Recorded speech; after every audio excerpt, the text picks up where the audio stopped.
বিজয় সাহার নাম, হ্যাঁ, বাড়ি বাংলাদেশ, গ্রাম গঙ্গানগর, থানা পালং, জেলা শরীয়তপুর। ওখান থেকে ইন্ডিয়ায় আসে চিকিৎসার জন্য। সরোজগুপ্ত ক্যান্সার হসপিটালে চিকিৎসা চলছিল। হ্যাঁ, পাটা কেটে মানে আপনার পয়লা বৈশাখের পরের দিনকে পাটা কেটে বাদ গেছে। বাদ দেওয়ার পরে আমরা বায়োপসি করেছি, সেখানে সারকোমা ক্যান্সার রয়ে গেছে। ডাক্তাররা সিদ্ধান্ত নিলেন একে কেমো দিতে হবে। 2খানা কেমো দেওয়া হয়েছে।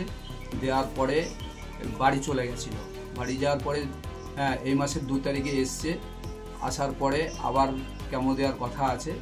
হ্যাঁ, আমরা হসপিটালে নিয়ে যাব। তার মধ্যে আমাদের এক আত্মীয় ছিল গোপীনাথপুরে বড়মার বাড়িতে আছে, পুজো দিতে এসেছিলো। ওখান থেকে 2 দিদির সাথে নিয়ে এসেছিলো। দিদিদের বসে রয়েছে, তা গাড়িতে ও বসছে, বলে আমি গাড়িতে একটু বসি। হ্যাঁ, দিদিরা পুজোর ওখানটায় রয়েছে। তা ওখান থেকে ও আস্তে আস্তে কোথায় চলে গেছে। তারপর থেকে আর পাচ্ছি না আমরা খুঁজে। আমরা সবাইকে সব জায়গায় খোঁজাখুঁজি করছি। তারপরে আপনার প্রশাসনের কাছেও গেছিলাম, প্রশাসনও সাহায্য করেছে। এখানকার রাস্তাঘাট তো সেরকম চেনে না।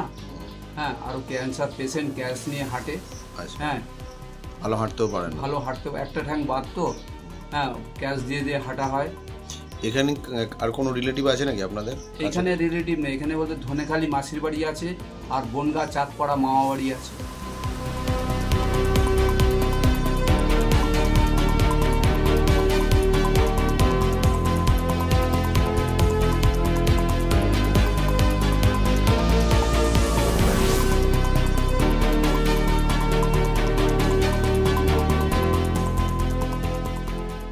আমারই এক দিদির বাড়িতে পুজোর জন্য এসেছিল। এসে সে বললো আমি একটু হেঁটে আসি। তারপরে সে বেলা 2টো থেকে আমাদের নিখোঁজ হয়ে যায়। আমরা সারা রাতও গেল খুঁজেছি।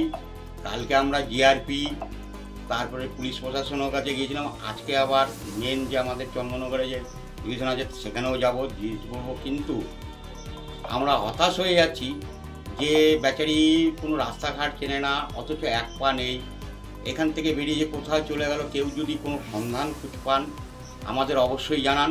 যে আমরা খুব দুশ্চিন্তায় আছি যে ওপার বাংলা থেকে যে আসছে, যে বাংলাদেশি রোহিঙ্গানা এরকম বলে যে সব সময় একটা আতঙ্কে, সেই পরিবেশ থেকে আমরা বলছি যে ও কোনো রোহিঙ্গানা, ও এসছে চিকিৎসাধীন, পাসপোর্ট ভিসা সব এসছে, মেডিকেল ভিসা নিয়ে এসছে, ও চিকিৎসার জন্য এসছে।